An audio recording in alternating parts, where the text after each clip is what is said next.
Eu vou dar prosseguimento à live explicando agora da situação de jogadores, meus amigos, da situação dos jogadores que estão negociando. Eu vou abrir até o meu WhatsApp aqui para poder ler algumas coisas que eu consultei hoje. Vamos começar com o volante Fernando, né? O volante aí de 35 anos, que vai fazer 36 agora. Eu falei hoje mais uma vez com o staff do atleta. A informação é de que ele se apresenta normalmente no dia 8 no Sevilha e segue seus planos por lá. É como eu já dizia aqui, o jogador não ia jogar tudo que conquistou por lá para o alto, de uma hora para outra. O próprio Sevilha não admitia isso. Em todas as conversas que eu tive com o representante do Fernando, me foi passado o nível das dificuldades. Foi feita toda aquela narrativa do cenário que ele tinha por lá, desse 1 ano de contrato, do alto salário do atleta, da multa contratual, né? E vocês podem ver aí nos meus últimos vídeos que eu sempre deixei claro essa dificuldade. A menos que o Fernando chegue lá, consiga mudar a cabeça dos espanhóis, o que eu acho extremamente difícil.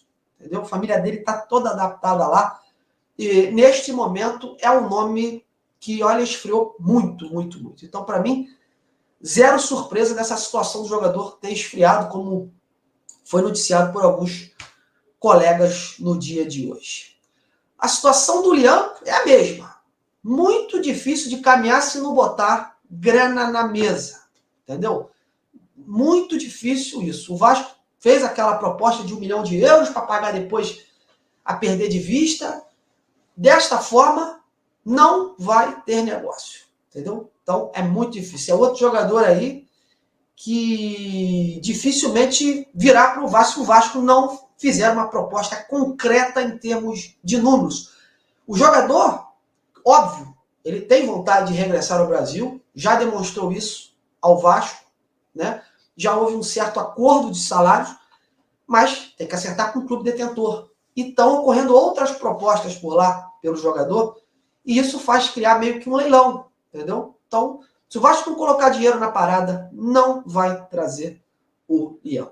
Situação do Lanzini, galera, na Argentina, há uma expectativa, né? Eu já andei lendo por aí, conversei hoje com alguns amigos lá, jornalistas, né, que cobrem o River, né? E após o River Plate ter passado essa fase da Libertadores, há uma expectativa que o clube oficialize uma proposta ao jogador. Mas o Lanzini, ele segue de férias e, ao que parece, ele só vai definir a sua situação mesmo a partir de julho. Os seus representantes, eles seguem em contato, não só com o Vasco, mas com outros clubes, né? Na busca por uma melhor oferta. Eu acredito que esteja rolando aí também um leilãozinho, né, cá para nós. O Oriente Médio e a Europa, por hora, são os favoritos em levar o jogador. Até porque, meus amigos, o Lanzini tem muito mercado ainda na Europa. Aí vai um achismo meu, não é informação. Eu não vejo ele aceitando uma oferta daqui do Brasil, né? Eu acho que ele vai ficar por lá, né?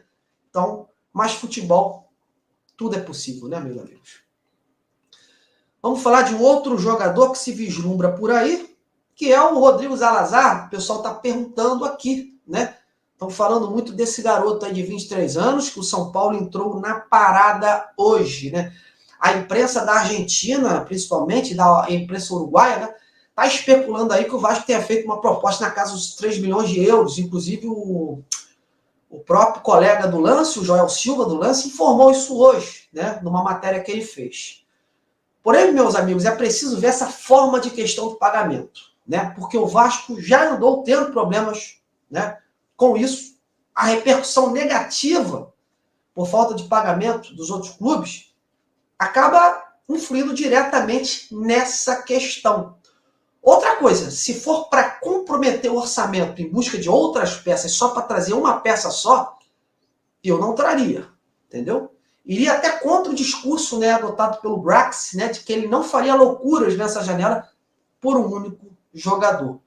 Mas a situação é essa. Eu tenho aqui, eu já mandei, eu tenho tentado não só mandar mensagem, mas falar com o representante dele, o Marco Vanzini, que responde pelo Rodrigo Salazar.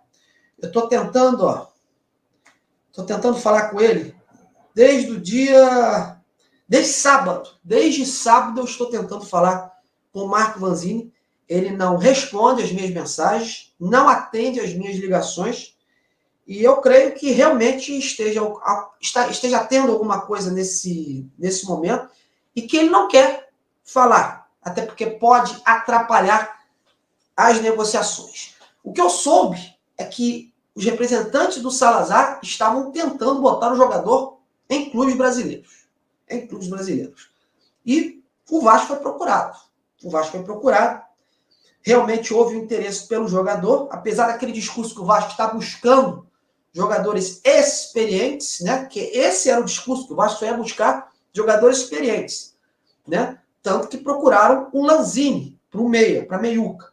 Com a dificuldade do Lanzini, começam a tentar ver essas outras opções. Só que eu estou achando muito estranho o Vasco oferecer 3 milhões de euros, né, por 60% do jogador, através de um discurso que foi feito que o Vasco não ia gastar, que o Vasco não tinha esses recursos. Né? Foi deixado claro pelo próprio Paulo Brax, né, que o Vasco não ia fazer movimentações gigantescas nessa janela em termos de grana. Então, eu ainda estou apurando esta informação do Rodrigo Salazar, né?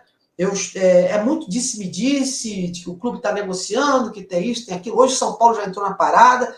Então está parecendo isso aí, meus amigos, cara de leilão. Né? Não quero dizer nada não, mas está parecendo cara de leilão esta situação do Rodrigo Salazar. Mas que o Vasco está sim. Né? Se você for lembrar da primeira live que eu fiz aqui, eu falei que o Vasco vem procurando esse 10 no mercado sul-americano. A intenção deles é sim trazer um sul-americano para a meiuca do Vasco. Foi tentado o Lanzini, que era o nome guardado a 7 chaves, até o momento nada dele, né? O jogador não deu nenhum retorno, os empresários idem, e agora começam a olhar, né? Fazer para outros jogadores. Houve essa indicação do Salazar, como eu falei, os representantes deles querem botar o jogador no futebol brasileiro e estão vendo essa possibilidade, né? Junto com o Vasco, que a princípio teria feito esta oferta de 3 milhões de euros. Eu acho, sinceramente, muito difícil, entendeu?